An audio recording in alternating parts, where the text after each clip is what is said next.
Cumprimentamos a todos com a paz de nosso Senhor e Salvador Jesus Cristo.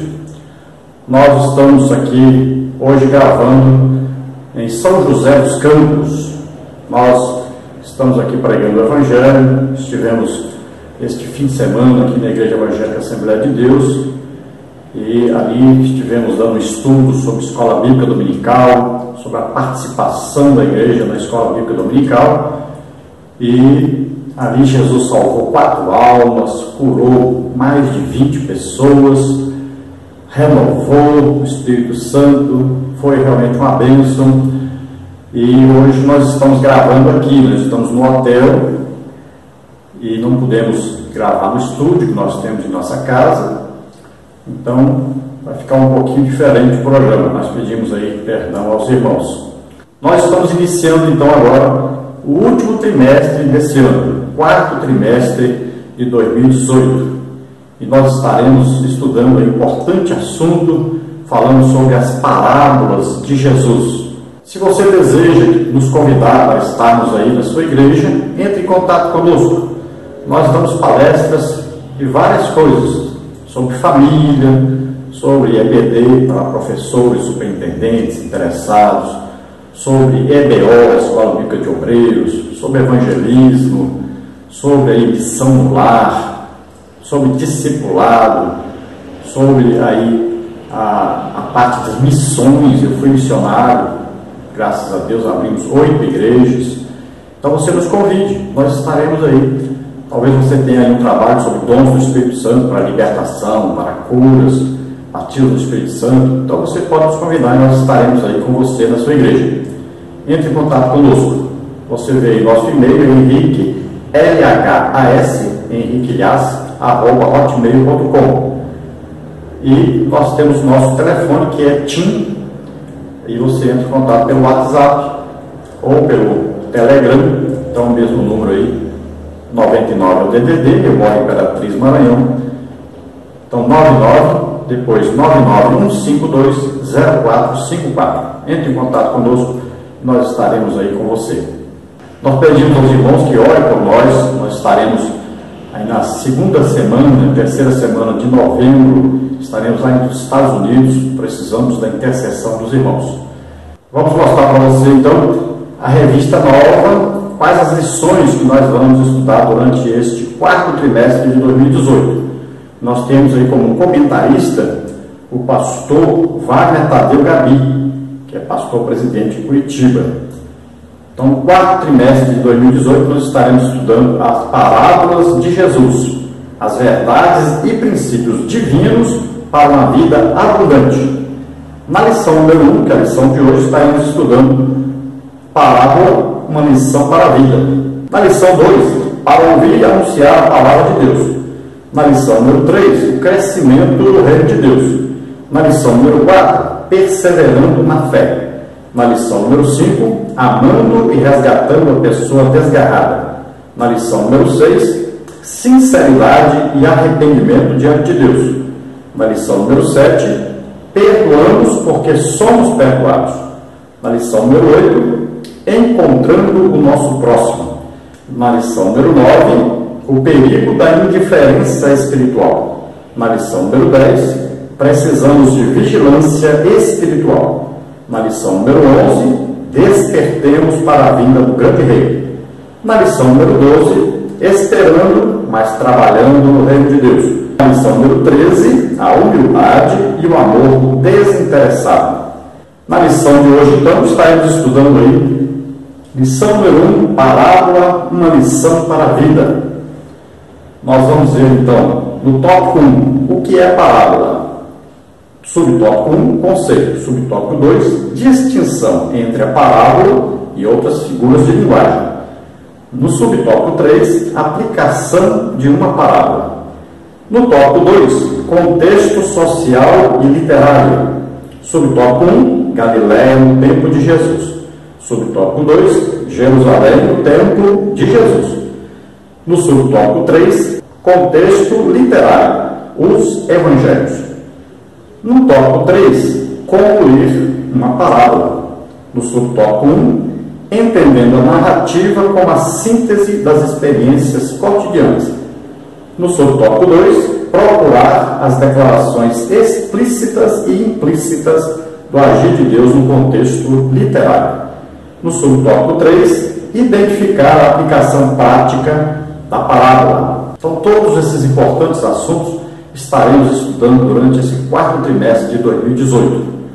Então, nós vamos passar agora a estudar a lição número 1. Então, vamos ver mais detalhes, passando pelos tópicos aí, né, e os subtópicos, e seguindo aí os comentários do nosso comentarista, e também acrescentando alguma coisa. Mas detalhes mesmo nós vamos ver nas próximas lições. Então, a lição número 1, parábola, uma lição para a vida. Textual e sem parábolas nunca lhes falava, porém tudo declarava em particular aos seus discípulos. Marcos 4, 34. Então, Jesus usou o método de parábolas muitas e muitas vezes, e principalmente usou em Jerusalém. Então, quanto mais pessoas sábias tinha à sua volta, mais ele usava parábolas.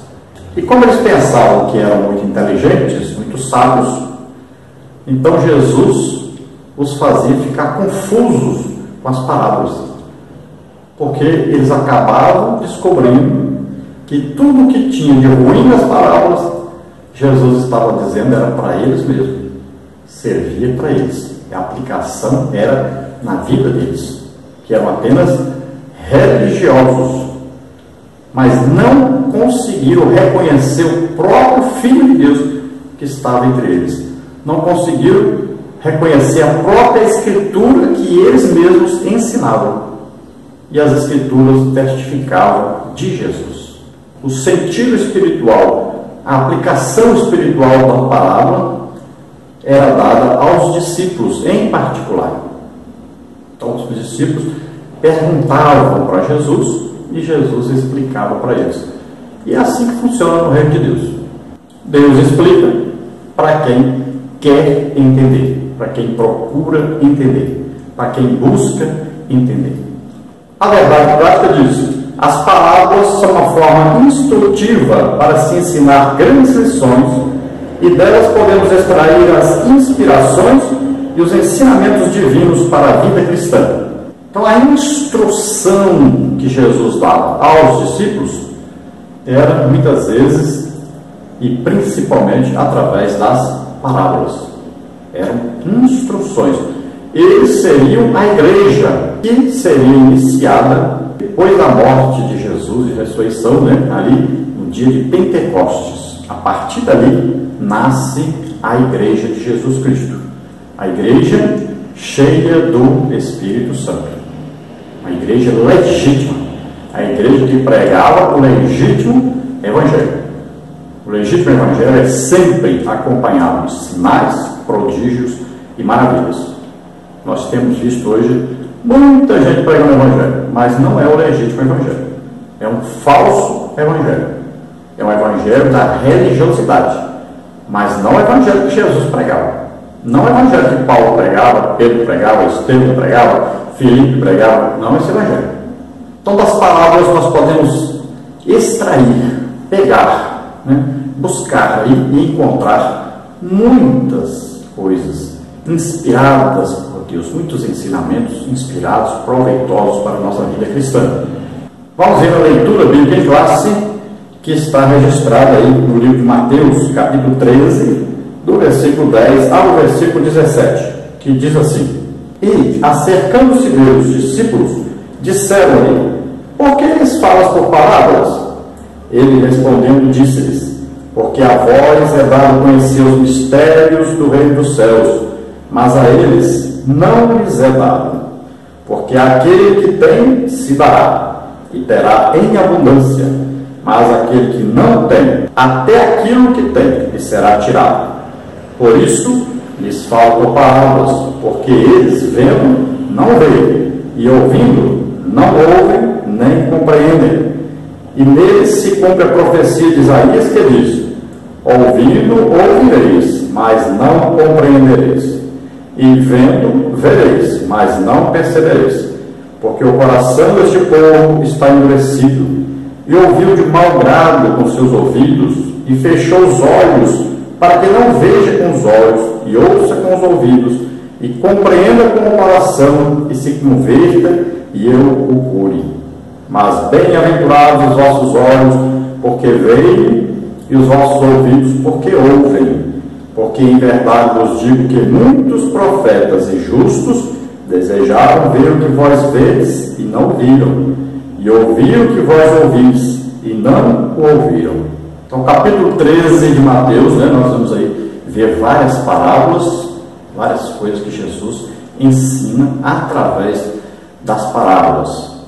E Jesus diz então que o profeta Isaías já tinha previsto isso, já tinha dito isso, profetizado sobre isso, que Jesus falaria através de parábolas, para que aqueles que diziam nós vemos, nós sabemos, nós entendemos, não compreendessem. Mas aqueles que diziam eu não sei, sou ignorante, não tenho estudo, não posso, não tive condição de aprender, de frequentar uma escola rabínica, esses compreenderão. Glória a Deus, que Deus faz isso, Ele esconde a sabedoria dos sábios entendidos e revela aos pequeninos, aqueles que dizem para Deus eu não sei, não estudei, sou pobre, não tive condição de frequentar uma escola teológica. Impressionante Deus, maravilhoso Deus. E nós estamos vivendo uma época perigosíssima para a igreja, porque nós estamos vivendo uma época da supervalorização da intelectualidade. Por isso o calvinismo está entrando na Assembleia de Deus, está destruindo tudo pela frente. Então, a supervalorização do conhecimento teológico, literário, em detrimento do conhecimento espiritual. Nunca se orou tão pouco como se ora hoje na igreja. Ciclos de oração estão se acabando.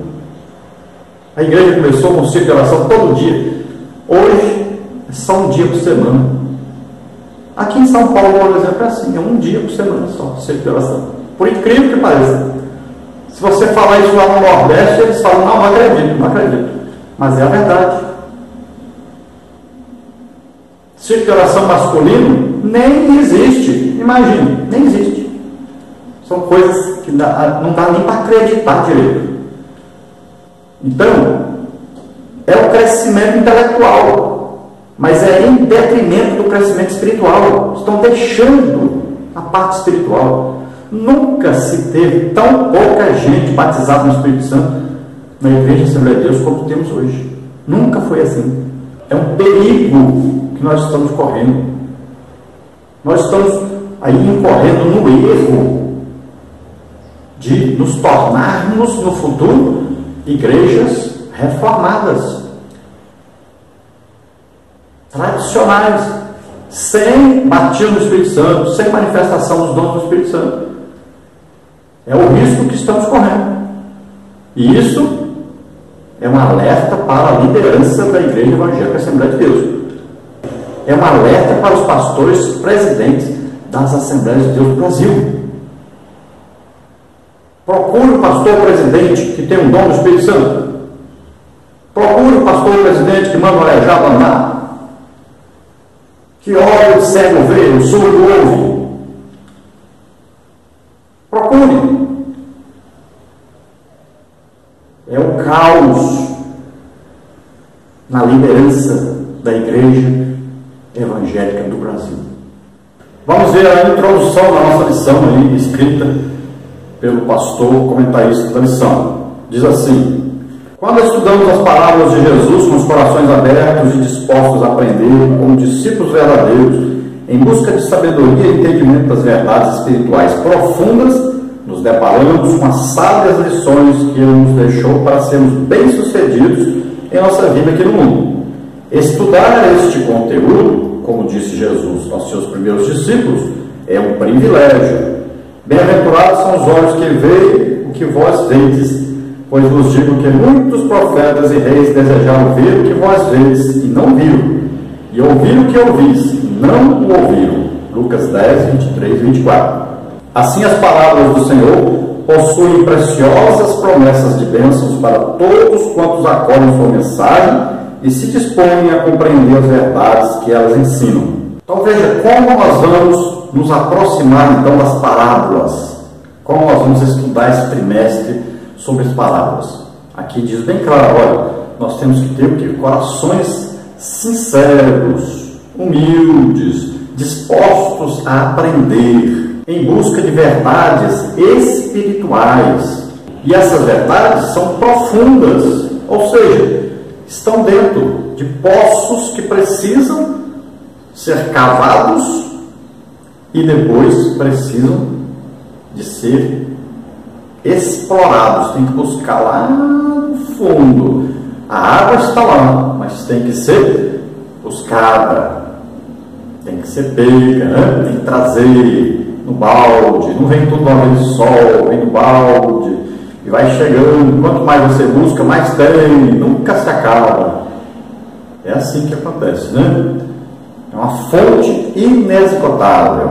Então veja que Jesus chama a atenção dos discípulos para que eles atentem que eles são bem-aventurados, eles são bem mais aventurados do que os religiosos, do que aqueles que ensinavam a religião, do que aqueles que detinham a teologia da sua época. Imagine, eles estavam tendo aulas práticas e teóricas com Deus mesmo. Então o confessor deles era infinitamente mais sábio do que aqueles mestres que ensinavam ali. E nós temos a Bíblia, a palavra de Deus, temos o Novo Testamento que eles não tinham, que ensina para nós, né, a revelação do Antigo Testamento, e temos principalmente o Espírito Santo, que Jesus disse que ele nos ensina tudo quanto ele disse. Então ele nos ensina toda a palavra de Deus. Então nós devemos buscar a comunhão com o Espírito Santo, depender do Espírito Santo. Nós vamos estudar a palavra de Deus dependendo da revelação do Espírito Santo. E é uma coisa interessante que os profetas do Antigo Testamento, todos os homens do Antigo Testamento que falaram sobre Deus, tiveram alguma revelação de Deus, eles desejavam conhecer aquilo que eles profetizavam para o futuro, que era exatamente Jesus.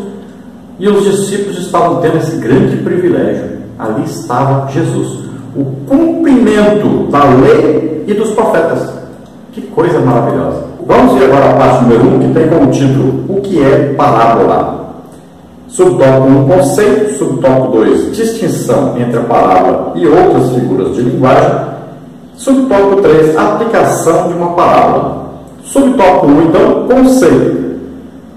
Parábola no hebraico, mashal, dependendo do contexto, refere-se a um dito profético, um provérbio, uma analogia, um enigma, um discurso, um poema, um conto, um símile. Essa palavra ocorre aproximadamente 40 vezes no Antigo Testamento, sendo normalmente traduzida como provérbio.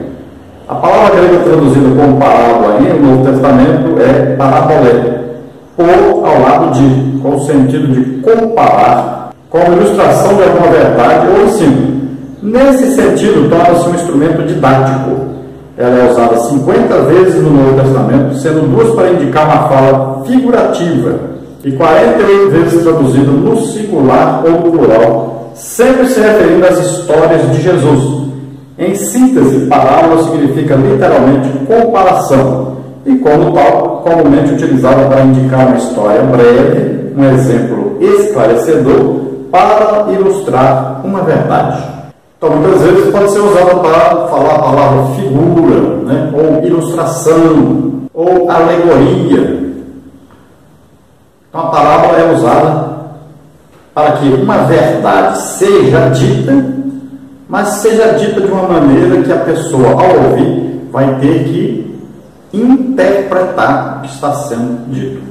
Então, a parábola é falada e a pessoa vai ver que esta parábola tem um significado paralelo. Também ela pode ser entendida como um provérbio, um dito popular, alguma coisa que é falada e que tem um significado por detrás dessa fala. Então pode ser entendida como uma comparação, geralmente usada para indicar uma verdade absoluta. Subtópico 2. Distinção entre a parábola e outras figuras de linguagem. A Bíblia Sagrada emprega várias figuras de linguagem que são necessárias para ilustrar verdades divinas e profundas. Algumas delas são símile, o provérbio, a metáfora, a alegoria, a fábula e o tipo. E é importante não confundi-las com a parábola.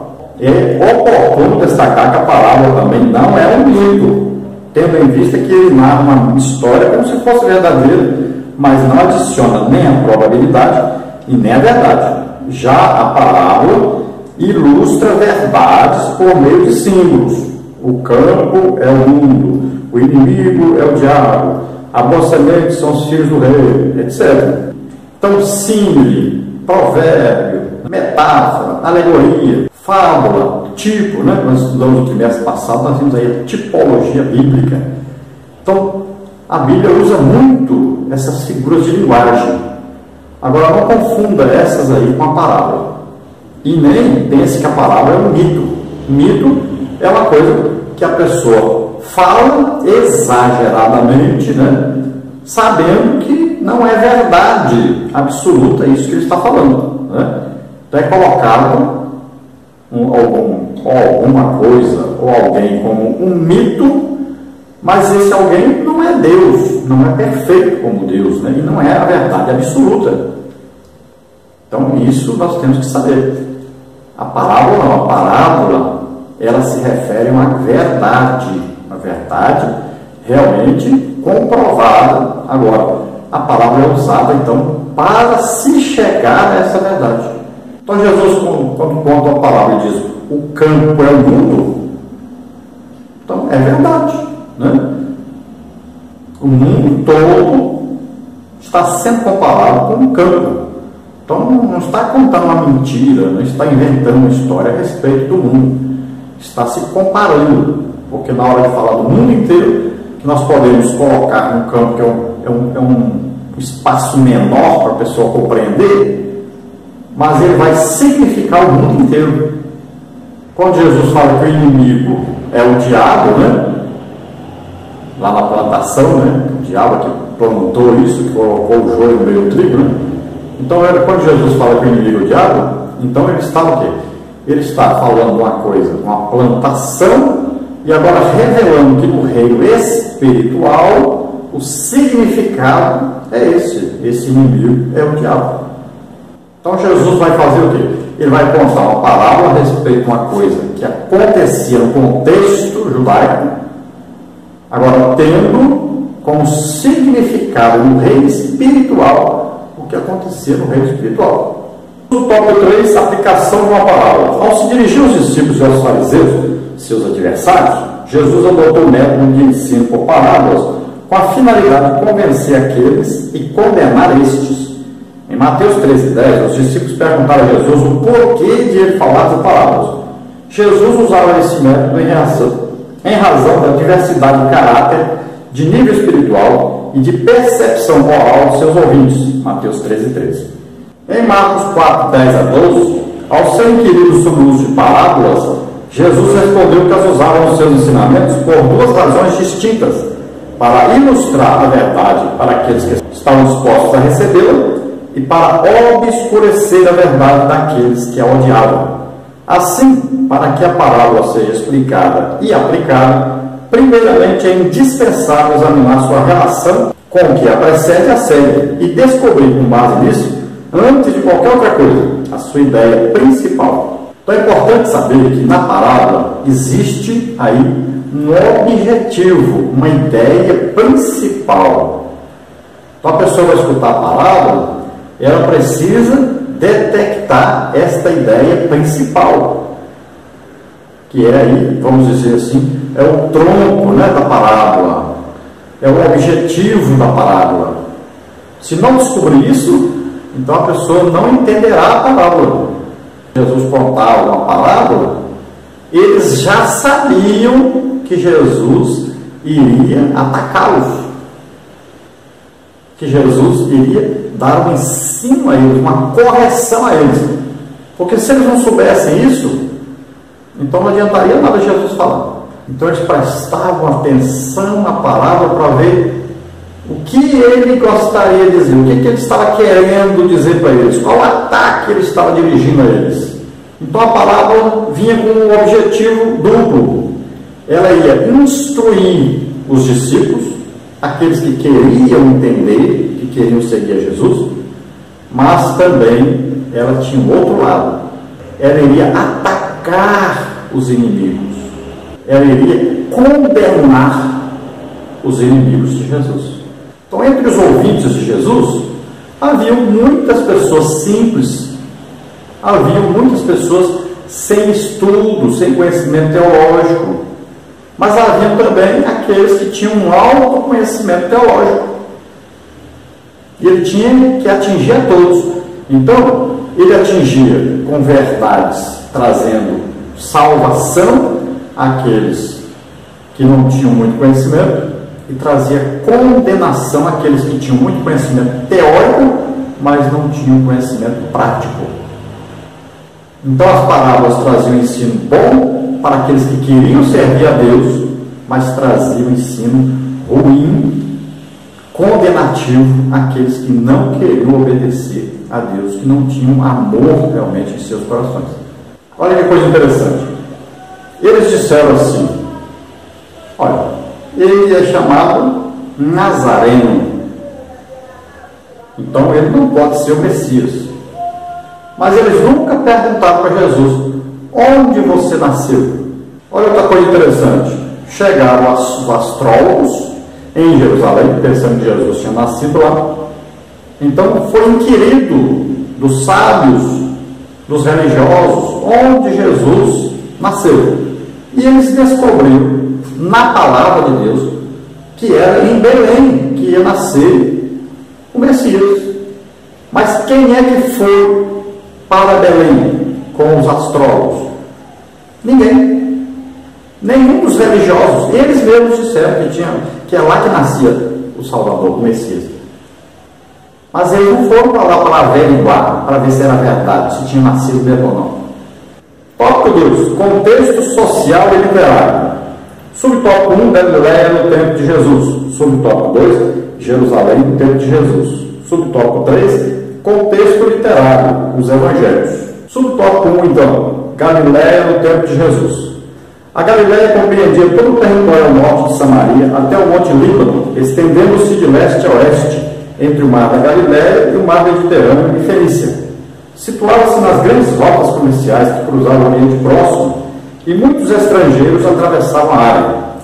A conservação de peixes pela salgadura e sua exportação para todos os lugares do Império Romano era a principal indústria.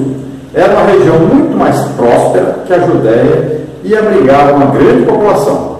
Importante para a região era o Mar da Galileia, um extenso lago de água doce localizado ao norte da Palestina, também conhecido como Mar de Tiberíades ou Lago de Genezaré, como está em Mateus 4,18 e Lucas 5,1. Esse lago, que ficava a cerca de 96 quilômetros ao norte de Jerusalém, ajudava a determinar o tipo de vida que se levava em toda a região ao redor. As ocupações dos habitantes incluíam a agricultura, a fruticultura, a pecuária, o tingimento de tecidos, o costume, a pesca e a fabricação de embarcações. Na Galileia, Jesus reforçou seu ensino com palavras memoráveis. As ocupações dos habitantes incluíam a agricultura, a fruticultura, a pecuária, o tingimento de tecidos, o costume, a pesca e a fabricação de embarcações. Na Galileia, Jesus reforçou seu ensino com parábolas memoráveis, ilustrando o amor de Deus pelos pecadores, a necessidade de confiança na misericórdia de Deus, o amor que devemos ter uns aos outros, a maneira como a palavra de Deus vem e o reino de Deus cresce, a responsabilidade de o discípulo desenvolver seus dons e o julgamento daqueles que rejeitam o Evangelho. Veja Mateus 4:23 e 13, de 1 a 52. Bom, você vai ver agora aí um fundo diferente. Nós iniciamos a gravação em São José dos Campos, onde eu estava pregando, e agora eu estou no Ceará, em Pecém, no Ceará. E o lugar que eu estou aqui se chama São Gonçalo do Amarante, pertinho de Pecém. Então nós estamos aqui hospedados, tem aqui ao fundo, você vê, tem um mar. Nós estamos aqui numa cerca aqui, vamos dizer assim, um muro do final da propriedade. Então nós estamos gravando pela manhã cedo e você então vai ver aí diferente. Mas nós vamos procurar então trazer a você o restante do vídeo. Então nesse trimestre você vai precisar estudar um pouco sobre a geografia, né, de todo Israel. Vai precisar estudar um pouco sobre os costumes de Israel, de todo Israel. Vai precisar estudar sobre as invasões, por exemplo, da Galileia, para você entender melhor porque ali havia essa mistura de gente. E até Jesus, para ir da Judéia, que é a parte de baixo, para ir ao norte, onde ficava a Galileia, tinha que passar por Samaria, chamada Israel, né? No sul chamava Judá, e em cima se chamava então Galileia. Então, para sair de baixo de Judá para ir para a Galileia, tinha que passar por Samaria, e ninguém passava, os judeus não passavam por ali, porque eram considerados, aquela região de Samaria, como uma região misturada com assírios, né? E a Galileia era uma região também que havia muita mistura, mas eles iam até Jerusalém, eles não tinham um templo próprio. Já os samaritanos, na região de Samaria, né, de Israel, construíram um próprio templo e não iam na adoração em Jerusalém. Então nós vamos ver que Jesus quebrou essa barreira, né? Então Jesus, se nós olharmos bem, ele vai falar as suas parábolas no contexto. Ele começa com o contexto da Galileia e depois ele vai para o contexto da Judéia, onde está Jerusalém.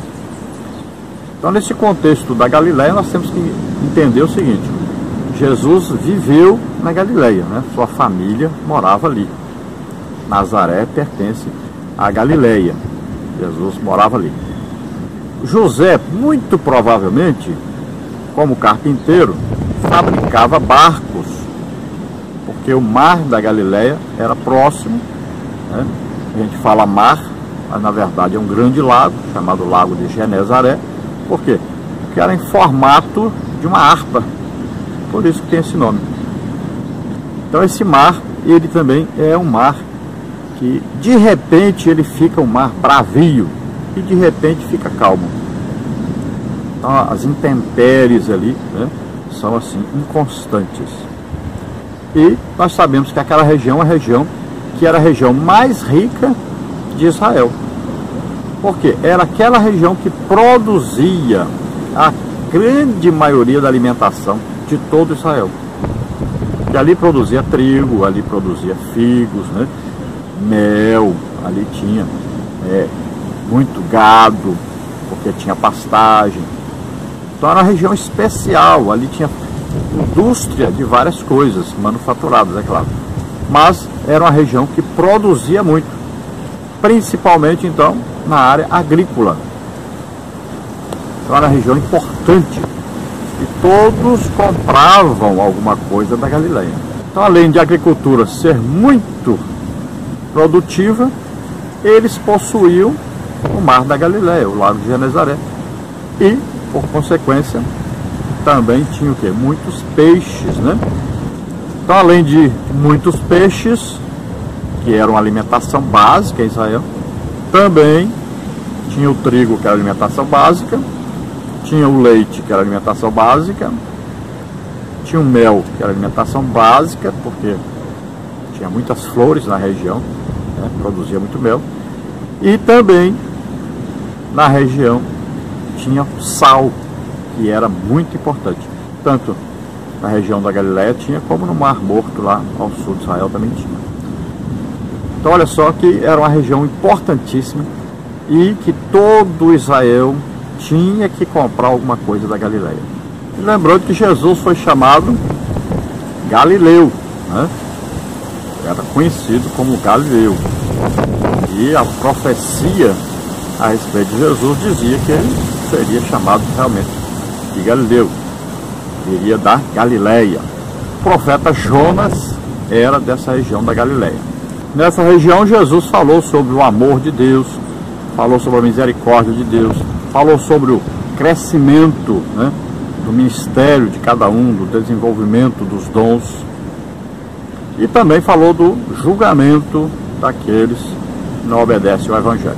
Então lembre-se de entrar aí, você pode entrar pela internet mesmo, e procurar livros que falem de geografia bíblica, né, sobre os costumes de Israel.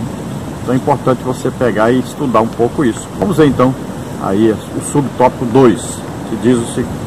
Então no subtópico 2, Jerusalém no tempo de Jesus. Jerusalém é uma das mais antigas cidades do mundo.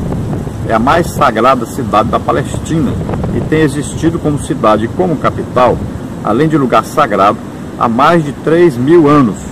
À época de Jesus, Jerusalém contava com uma superpopulação, sendo que a maioria das pessoas estava desesperada em decorrência da opressão do Império Romano, da miséria, da opressão aos pequenos produtores, que estavam praticamente falidos, tendo de pagar elevados impostos a Roma. Nessa época, grande parte da população dependia de esmolas do templo. Enquanto o povo comum estava vivendo em situação de extrema pobreza, padecendo por terríveis privações, os grandes produtores, os grandes comerciantes e as famílias mais abastadas estavam satisfeitas com o sistema vigente, controlado pelo governo de Roma. Diante desse contexto, o povo judeu aguardava com ansiedade o Messias que viria em glória, conforme profetizado por Zacarias 14:4. Conquistada pelo rei Davi, e mais antiga que ela, existe em outras cidades, é claro, né? Por exemplo, Damasco, na Síria, né? Então existem outras cidades mais antigas.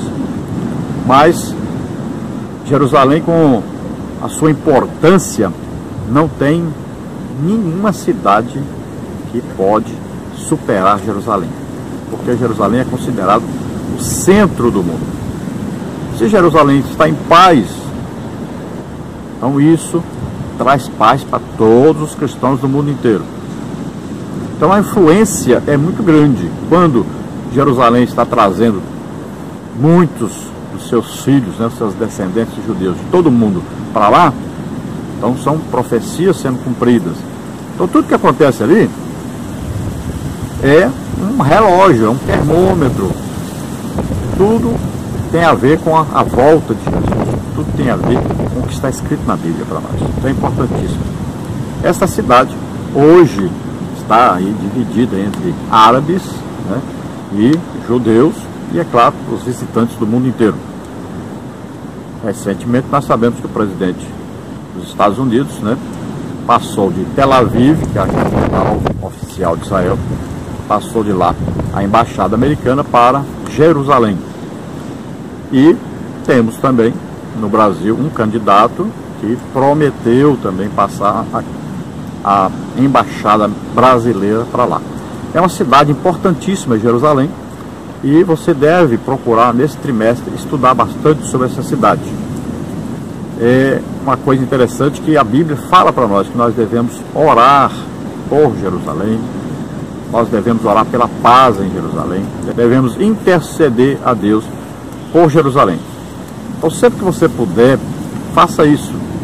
Ore pelos judeus, por Jerusalém, interceda a Deus, pedindo ali que haja paz ali. Então o contexto em Jerusalém, a gente tem que saber que os pobres eram muito pobres e os ricos eram muito ricos.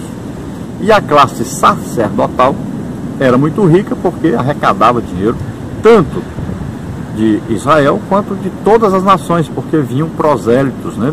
Vinham pessoas que eram convertidas ao judaísmo, vinham de todas as partes do mundo para visitar Jerusalém, principalmente nas festas principais, aí pelo menos 4 festas por ano, a cidade enchia de gente. Alguns acreditam que naquela época, por incrível que pareça, acontecia de aparecer 500.000 pessoas ali em Jerusalém, em torno de Jerusalém. Olha só que coisa incrível. Outros já acham que é menos, alguns falam em 100 mil, 200 mil, né? Mas nós devemos lembrar que sempre houve judeu espalhado no mundo inteiro. Então é muita gente. E além de que, além daqueles que não são judeus, não são descendentes de judeus, e que vão para lá. Hoje, por exemplo, cristãos do mundo inteiro vão lá visitar Jerusalém. E devemos nos lembrar que Jesus, quando vier no final da grande tribulação, ele vai descer ali em cima do Monte das Oliveiras, exatamente em Jerusalém. Então Jesus pregou em Jerusalém, morreu em Jerusalém, ressuscitou em Jerusalém, e ele vai voltar no final da grande tribulação em Jerusalém, e dali ele vai reger as nações durante o milênio, 1000 anos sobre a terra. Jerusalém vai ser o centro da terra, vai ser a capital do mundo inteiro. E devemos nos lembrar que nós, ao sermos arrebatados, iremos morar, mas é na Nova Jerusalém, a Jerusalém de cima. E durante aí o milênio vão haver duas Jerusaléns, uma Jerusalém terrena, Jerusalém de baixo, e nós estaremos na Jerusalém de cima, que é a nossa casa. Jesus disse: eu vou preparar para vocês morada, quando estiver pronto eu volto e vou buscar vocês, para que onde eu estiver vocês estejam também. Então ele busca a igreja no arrebatamento, e nós vamos morar na Nova Jerusalém. Então você está convidado a estar conosco nesse dia lá, dia do arrebatamento. Todos estaremos reunidos lá para as bodas do Cordeiro. Será uma grande festa. No subtópico 3 nós temos contexto literário. Os evangelhos. Os 4 primeiros livros do cânon do Novo Testamento, chamados de evangelhos, são os registros escritos das primeiras pregações das boas novas a respeito de Cristo. Eles constituem um tipo distinto de literatura. Não são biografias completas, pois não tentam narrar todos os fatos da carreira de Jesus, nem são apenas histórias, nem são sermões, embora incluam pregações e discursos. Também não são apenas relatos de notícias. Os 3 primeiros evangelhos, Mateus, Marcos e Lucas, são chamados sinóticos, termo que vem do grego sinópticos, que significa ver junto, ver da mesma perspectiva, vistos de um ponto de vista comum. Os sinóticos apresentam a vida, os ensinamentos e a significação de Jesus do mesmo ponto de vista, em contraste com o Evangelho de João, o qual se limita quase inteiramente ao que Jesus disse e fez na área de Jerusalém.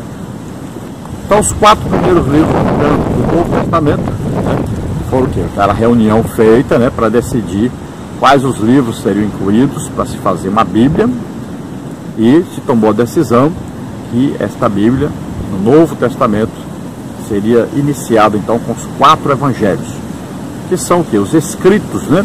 Escritos de Mateus a respeito do ministério de Jesus, escritos de Marcos a respeito também do ministério de Jesus, os escritos do médico Lucas, que não era apóstolo, né? Marcos também não era, e então Lucas escreve também a respeito de Jesus, e depois o Evangelho de João, que não é sinótico porque ele tem narrativas que os outros evangelhos não possuem. Então, o Evangelho de João também escrito a respeito do ministério de Jesus. Se nós olharmos a significação, o simbolismo dos evangelhos, nós vamos ver que Mateus, ele tem o símbolo aí de um leão. Então, o rosto do leão, e o leão é o quê? O rei dos animais. Então aí, o Evangelho de Mateus vai falar de Jesus como rei. Então Mateus quer provar sempre que Jesus é descendente do rei Davi, vai provar a realeza de Jesus, porque ele espera o reino governado pelo próprio Jesus, o que vai acontecer no milênio. Depois, se nós olharmos o Evangelho de Marcos, nós vamos ver que o Evangelho de Marcos é representado pela cara aí de um boi, né? O boi é o quê? O boi é um servo.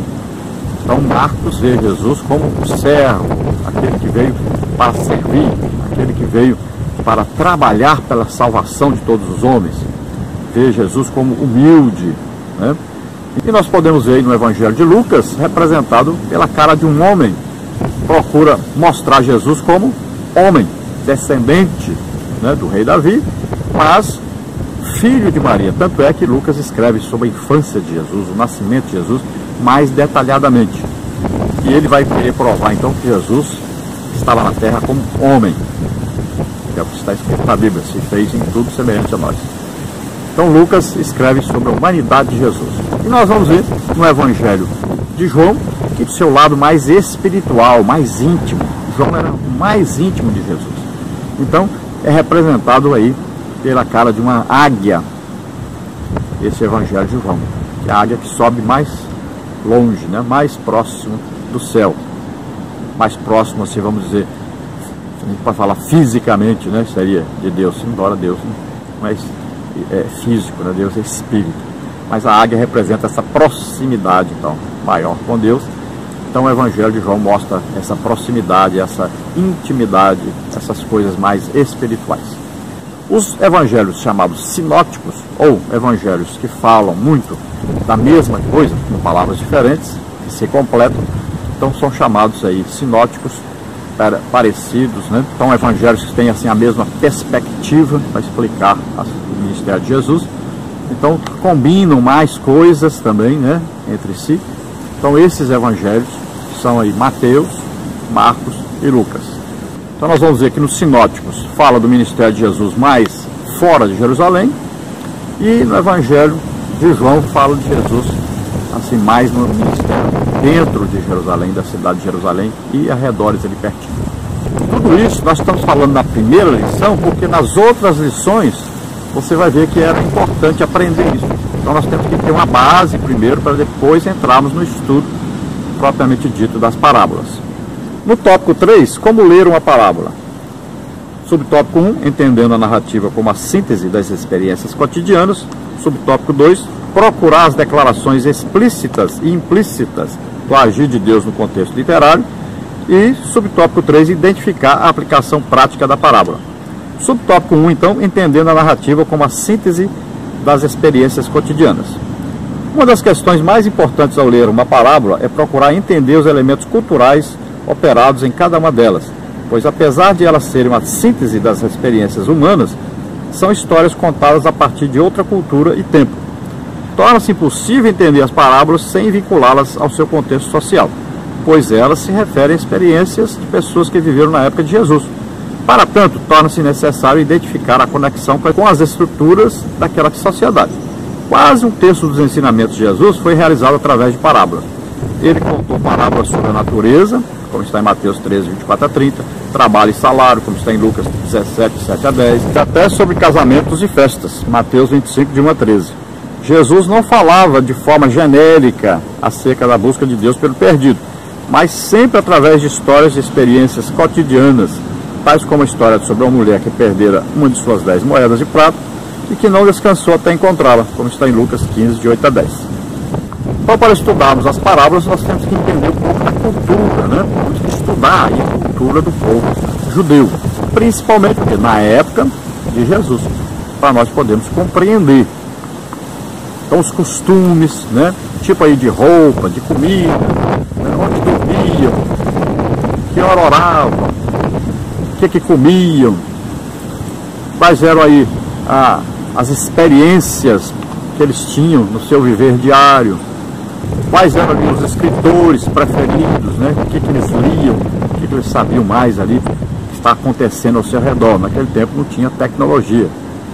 Então nós temos que estudar ali o contexto social da época. Então, o Império Romano comandava, né? Havia ali a parte eclesiástica, os sacerdotes, e haviam os ricos, muitos comerciantes, e haviam os pobres e muito pobres. Havia gente passando muita necessidade que dependia até das esmolas lá do templo. Então Jesus usava o que o povo fazia, usava plantação para falar sobre a parábola do semeador, né?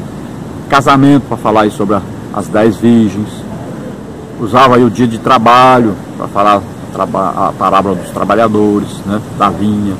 Então tudo isso Jesus ia usando para trazer as parábolas e assim trazer um ensino de maneira que o povo entendesse a pregação de Jesus, porque a parábola faz o quê? Ela atrai a pessoa para Deus, para que a pessoa aceite o Evangelho. É assim que acontece. As parábolas são feitas para isso, para atrair a atenção para Deus. Subtópico 2, procurar as declarações explícitas e implícitas do agir de Deus no contexto literário. Tendo a parábola o objetivo de transmitir uma mensagem, e no caso específico, tal comunicação procede de Deus, é imperioso que o leitor procure as declarações explícitas e implícitas do agir de Deus em tal contexto literário. Somente após esse exercício é possível pensar na aplicação da parábola, Mateus 15, 15 e 16. Então existem coisas explícitas, ou seja, você ouviu, rapidinho entendeu. E existem as coisas que estão implícitas, que estão dentro do texto, né? Que estão dentro daquela história, então, estão dentro da parábola que você tem que procurar entender. Então você vai ter que buscar. Os discípulos faziam o quê? Eles cercavam Jesus e diziam: o que é que o Senhor quis dizer com aquilo? Então Jesus, quando vai explicar para eles a parábola do semeador, ele diz o quê?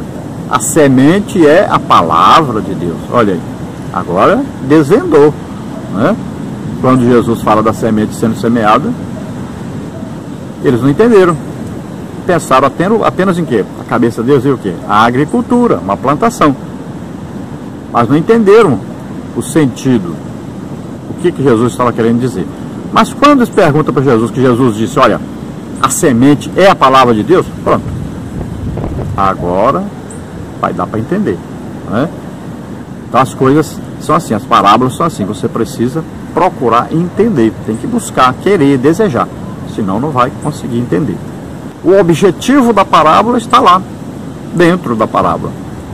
O objetivo de Jesus era mostrar os vários tipos, né, de pessoas que ouvem o Evangelho.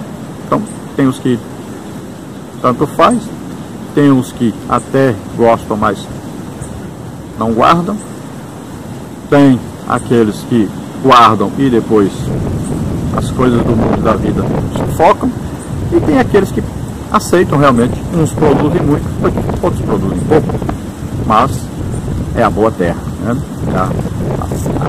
Aceitar a boa semente, aqueles que aceitam a boa semente, que é a palavra de Deus.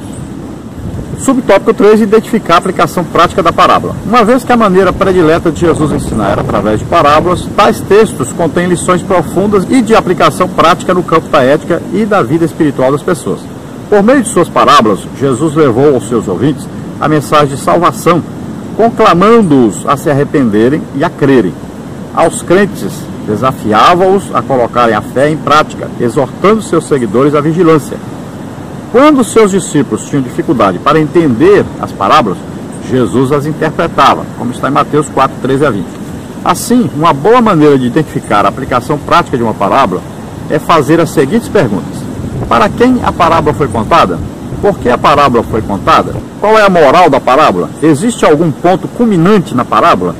Alguma interpretação é dada na passagem para a parábola? Então Jesus usava a parábola para dar os seus ensinos, tanto para mostrar o juízo de Deus, como para mostrar a urgência de aceitar a mensagem do Evangelho, como também para que as pessoas ouvindo fossem salvas e aqueles que já estavam próximos de Jesus entendessem melhor o reino de Deus e progredissem, crescessem, né, no conhecimento de Deus. Então as parábolas eram usadas por Jesus e tiveram grande sucesso no ministério de Jesus. Agora, para se detectar essa prática, o que a parábola quer dizer, então nós temos que fazer várias perguntas. Para quem a parábola foi contada? Por que a parábola foi contada? Qual é a moral da parábola? Existe algum ponto culminante na parábola? Alguma interpretação é dada na passagem para a parábola? Então nós fazemos essas perguntas, vamos responder isso lendo uma parábola, aí nós vamos descobrir o que tem aí de ensinamento nessa parábola. Vamos então à conclusão, que diz o seguinte: não há como perceber nem entrar no reino de Deus sem ter nascido de novo. Veja João 3, de 3 a 8. Por isso a salvação da alma é parte integrante das parábolas. Você já renasceu? Já se arrependeu dos seus pecados e confiou em Jesus Cristo, em seu sacrifício pelos seus pecados? Você conhece o rei deste reino? Seu coração já se prostra diante deste rei? Ou vive em rebeldia contra ele ainda? Os verdadeiros súditos reconhecem a soberania do rei e submetem-se a ela. Então Jesus disse bem claro, né, para Nicodemos: quem não nascer de novo não pode entrar no reino de Deus. Então nessa lição nós queremos que você compreenda isso. É preciso nascer de novo. E para nascer de novo, tem que morrer. Morrer para o pecado. Morrer para as práticas passadas. É um começar de novo. Tudo se faz novo quando você entrega a vida para Deus. Você não pode continuar preso às coisas do passado. É começar de novo. É uma vida nova agora com Deus. Então faça isso. E nós vamos orar agora. Se você deseja começar uma vida nova com Deus, se entregar totalmente a Deus, faça isso agora. Se você já é evangélico, crente, mas está assim, meio caído, né? Nós costumamos falar assim, está de férias e quer retornar, vamos orar juntos agora, e Deus vai ajudar você. Vamos orar. A lição é o início, então, de um grande trimestre, onde nós vamos estudar as parábolas de Jesus, e isso aqui é a base para nós podermos falar as outras lições. Então, conheça o Rei deste reino. Pai querido, em nome de Jesus, abençoa essas vidas, Senhor. Dá a eles a oportunidade de conhecer melhor. Abençoa, Senhor. Faz prosperar, Senhor, espiritualmente, para que eles possam te conhecer cada dia mais. Abençoa essas vidas, Senhor, que se chegam a Ti. Ó Senhor maravilhoso, estaremos estudando, Senhor, nesse trimestre a respeito das Suas parábolas. Abençoa-nos, Senhor, revela a nós a Tua palavra, os Teus ensinos preciosos. Em nome de Jesus, nós queremos Te agradecer pela oportunidade de estudarmos a Tua palavra. Abençoa, Senhor, salva agora aqueles que se chegam a Ti, escreve seus nomes no livro da vida. Pai, aqueles que estão distanciados de Ti, vem, Senhor, a eles agora, toca neles, Senhor, ajuda-os a Te conhecer melhor. Em nome de Jesus Te agradecemos. Amém. Glória a Deus. A paz do Senhor a todos os irmãos. Se você deseja nos convidar para estarmos aí com você, entre em contato conosco. Nós vamos passar para você agora a agenda nossa, onde nós estaremos nos próximos dias, para que você esteja lá conosco, você participe ativamente. E se você deseja marcar conosco, você vai vendo aí as datas que eu não tenho marcado e marca. Então nós temos, por exemplo, dias 13 e 14, né, nós éramos para estar no Amarante, mas lá já tinham marcado uma outra festa geral, então tivemos que desmarcar. Então nós estamos livres aí 13 e 14, agora no mês que vem, você aproveite. Você pode ver aí que nós temos alguns espaços ainda na agenda. E para esse ano, o espaço maior está aí nas 3 últimas semanas de dezembro, que ainda estão vagas, e para o ano que vem você comece a marcar já, para nós termos uma programação. Então nós estaremos aí. Nós podemos dar um curso de EBD para professores, superintendentes, podemos pregar o evangelho aí para jovens, né? Para aí ciclo de oração, EBO, né? Escola de obreiros, para missões. Eu já fui missionário, pela graça de Deus abrimos 8 igrejas. Então sobre evangelismo, sobre família, nós damos muito cursos, palestras sobre famílias. Inclusive agora em Imperatriz, na nossa congregação, nós terminamos o curso Lar Feliz, né? Um curso para famílias, estivemos ministrando ali. Então, você nos convide e nós estaremos aí com você na sua igreja. Vamos passar para você a nossa agenda então. Os dias 2/10 até 8/10, nós estaremos em Fortaleza, Ceará. Depois então nós temos vagos aí 13 e 14/10. Depois nós temos 19, 20 e 21/10, nós estaremos em Cuiabá, Mato Grosso, palestra de EBD na igreja, no Templo Central da Igreja Evangélica Assembleia de Deus, Nova Aliança, ADNA, pastor-presidente Edivaldo José. Depois, nos dias 3 e 4 do 11, nós estaremos em Barueri, São Paulo, Igreja Evangélica Assembleia de Deus, Círculo de Oração, Irmã Rosimeire, Jardim Paulista. Depois, nós estaremos aí nos Estados Unidos, dias 16, 17 e 18 do mês 11, nas Ilhas Martha's Vineyard, Estados Unidos, festa de jovens, né? Aí, jovens buscando santidade. Lá com o pastor Darcy Silva Pérez, na Avenida Pacific 60, Oak Bluffs, Massachusetts. Então esteja ali conosco, que é se você mora nos Estados Unidos. Depois nós temos aí 1 e 2/12. Nós estaremos em Pedro II, Piauí, Semadep, festa do Ciclo de Oração, Pastor Júnior, Assembleia de Deus.